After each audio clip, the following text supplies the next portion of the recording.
जम्मू कश्मीर के एक leading newspaper में एक रिपोर्ट आती है कि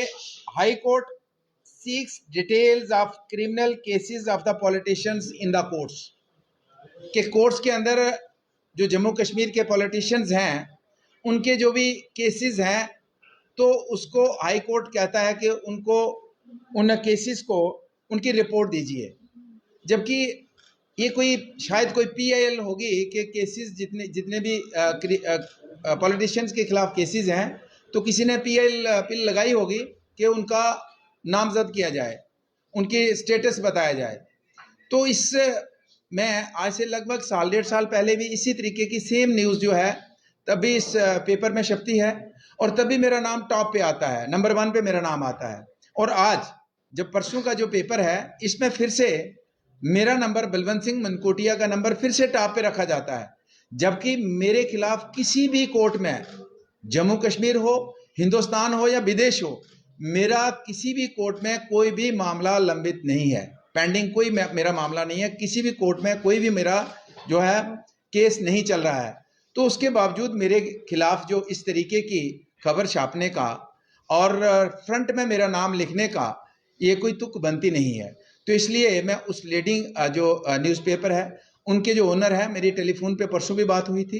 कल भी मेरी बात हुई है कि आप अपना रिबटल दीजिए, अपने कोरिएंडम निकालिए अपने न्यूज़पेपर में, लेकिन आया नहीं है। तो मैं उनको एक बार फिर से कहना चाहता हूं कि जब भी आप इस तरीके की पर्सनल किसी के ऊपर इस तरीके का एलिगेशन है, किसी के ऊपर इस तरीके का पर्सनल अटैक है, तो कम से कम उस आदमी का, ये तो नियम है, ये कानून है और ये जो एक जो मीडिया का एक सिस्टम है कि किसी के ऊपर पर्सनल कोई इशू है तो आप उसका वर्जन लेना आपको लाजमी बनता है, ये कंपलसरी है कि आप मेरी तरफ से भी पूछना चाहिए था कि बलवंत जी अगर आपके खिलाफ ये रिपोर्ट आई है तो क्या आप कुछ इसके ऊपर कहना चाहते हैं। तो मुझे पूछा नहीं गया और पहली बार जब छपा तब भी नहीं पूछा गया, फिर से छपा तब भी नहीं पूछा गया। तो मैं एक बार फिर से कहना चाहता हूं, मैं कंट्रोवर्सी में नहीं आना चाहता हूं, मैं उस पेपर के जो हेड हैं उनको एक बार फिर से कहना चाहता हूं कि आप इसको दुरुस्त कीजिए और पब्लिक के अंदर जो मेरी इमेज डैमेज हुई है उसको फौरी तौर पे दुरुस्त कीजिए, वरना फिर हमारे पास लीगल जो है कार्रवाई के बगैर कोई ऑप्शन नहीं होगा। तो मैं यही कहना चाहता हूं कि मैं ये प्रेस ब्रीफिंग का एक ही मकसद है कि मेरा किसी भी जम्मू कश्मीर हो, हिंदुस्तान हो और दुनिया का किसी भी कोर्ट में मेरे ऊपर कोई भी मामला कोर्ट में नहीं चल रहा है, कोई भी केस मेरे ऊपर नहीं चल रहा है, मेरा कोई भी कोर्ट से कोई किसी क्रिमिनल केसेस में कोई लेना देना नहीं है। तो इसलिए मैं ये कहना चाहता हूं कि जो कुछ पेपर्स के अंदर जो रिपोर्ट छपी है तो उसको दुरुस्त करना चाहिए उनको, और मैं अपनी तरफ से ये कहना चाहूँगा कि अगर दुरुस्त नहीं करते हैं तो हमारे पास लीगल कार्रवाई करने के बगैर कोई चारा नहीं है। बलवंत जी, अभी आपने कहा कि मेरे कोई भी केस नहीं, आप बड़ी विश्वास के साथ कह रहे हैं, बड़ी कॉन्फिडेंटली कह रहे हैं, तो फिर किस तरह से पेपर में ये चीज़? रश्मि जी, मैंने अपना एफिडेविट दिया है, जब मैंने अभी चुनाव लड़ा पिछले महीने तो मैंने एफिडेविट दिया है, और जो जग जाहिर है तो आप कोई भी आदमी उसमें गूगल से सर्च कर सकते हो। तो मैं भी ये देख रहा हूँ कि मतलब जबकि अगर उनको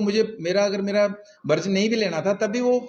मेरा जो रिसेंटली इलेक्शन चुनाव लड़ा तो उसमें तो मेरा सारी रिपोर्ट है, उसमें मैंने एफिडेविट दिया है कि मेरा कोई भी केस नहीं है, तो कम से कम उसमें से तो करेक्ट कर सकते थे कि अगर जब भी कोई खबर छपती है उसके साथ एक वर्जन होता है, लेकिन प्रूफ के साथ खबर छापी जाती है तभी कहा जाता है कि ये अथॉरिटी जो है अच्छा काम कर रही है या वर्जन ले रही है। लेकिन इसमें क्या कोई प्रूफ अन्य नेताओं के लिए दिया गया और आपके लिए नहीं दिया गया, और जब बातचीत की गई तो वहां से क्या निकल कर आया? देखिए, इसमें तो प्रूफ की बात नहीं है, ये हाई कोर्ट में मैंने कहा कि किसी ने कोई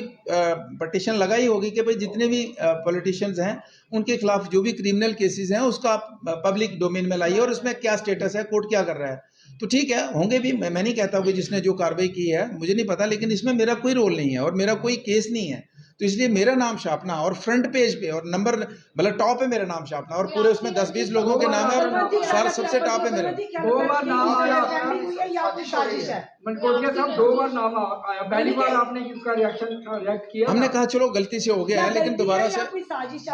हाँ देखिए, गलती तो ये मतलब एक छोटा मोटा कोई पेपर हो तो गलती हो सकती है। और रिसेंटली चूंकि पार्टी के अंदर भी बहुत सी चर्चाएं चल रही हैं, पार्टी के अंदर और भी हैं, तो हो सकता है कि कोई चाहता हो कि बलवंत सिंह की इमेज को इस तरीके से डैमेज करें, क्योंकि आज सारे समझते हैं कि जिस तरीके से असेंबली के चुनाव में रिजल्ट आए हैं और जिस तरीके से पार्टी की तरफ से मुझे एक ऐसे एरिया की जिम्मेदारी दी गई जहां का मैं कभी विधायक नहीं रहा हूं, मेरे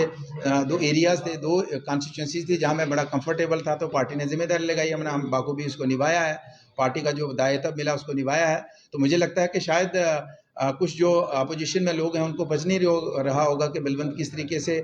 दूसरे एरिया में भी जाके बेहतर तरीके से परफॉर्म करा है, तो शायद कुछ लोगों को जो अपोजिशन में विरोधी हैं उनको नहीं पचा है। तो मुझे लगता है कि कोई ना कोई ये साजिश है, ये इस रूटीन में खबर नहीं है ना, ये रूटीन मैटर नहीं है कि रूटीन में खबर आई और छाप दी। और कोर्ट ने ये नहीं कहा कि आप कल इसकी रिपोर्ट दो, कल इसका कोर्ट में तारीख है तो दिसंबर की है, दिसंबर में इसका नेक्स्ट जो हियरिंग डेट है, तो आज इस खबर को छापना कोई तुक ही नहीं बनती है, कोई कारण नहीं बनता है। न्यूज़पेपर के हेड से भी हमने बात की तो उनसे उनकी तरफ से क्या आपको पॉजिटिव रिस्पांस आया क्या? आया, लेकिन अभी तक पेपर में नहीं आया। तो जबानी उन्होंने क्या कहा वो बड़ा मैटर नहीं करता है कि, लेकिन उसका रिबटल आना चाहिए था, वो अभी आया नहीं है। तो इसलिए हम रिटर्न में दिया जाए आपसे देखो माफी पेपर मांगना में डेफिनेटली पेपर में होगा, पेपर में लेके उनको करना होगा, सॉरी करना होगा कि हमने हमारे पेपर में गलती से खबर छपी है। आपने पूछा उनको किस आधार पर आपने ये उन्होंने कहा जी हमें कोर्ट से, तो कोर्ट तो चूंकि कल बंद था तो मैंने रिपोर्ट लिया, तो उन्होंने कहा जी हमने तो ऐसा नहीं है कि कोई फला नाम, हमने तो वैसे जो पीएल के आधार पे हमने कहा कि दिसंबर तक जो हियरिंग है ना तब तक रिपोर्ट दीजिए, तो दिसंबर में देनी थी ना, तो उसको वेरीफाई करना चाहिए था। तो ये मुझे लगता है कि ये कुछ ना कुछ कोई चाल होगी। पर्टिकुलर आपका नाम लाया गया कि और भी कोई इसके साथ जुड़े हुए जिनके इसमें काफ़ी नाम है, लेकिन बाकी अपना पोजीशन क्लियर करें। मुझे नहीं पता कि उनके केसेस हैं कि नहीं हैं। अगर हैं केसेस तो उसमें नहीं कह सकता, नहीं है तो वो भी अपनी पोजीशन क्लियर कर सकते हैं। हर्षदेव सिंह बार-बार इंटरव्यू में आपके खिलाफ आरोप लगाते हैं, ऐसा तो नहीं है उस इंटरव्यू को आधार बनाकर तो न्यूज़पेपर उन्होंने आपके खिलाफ खबर लगाई? तो बात अब पुरानी हो गई है, वो एलिगेशंस का जवाब लोगों ने दे दिया है, उसके ऊपर क्या बोलें। Thank you very much. Sir मुझे करना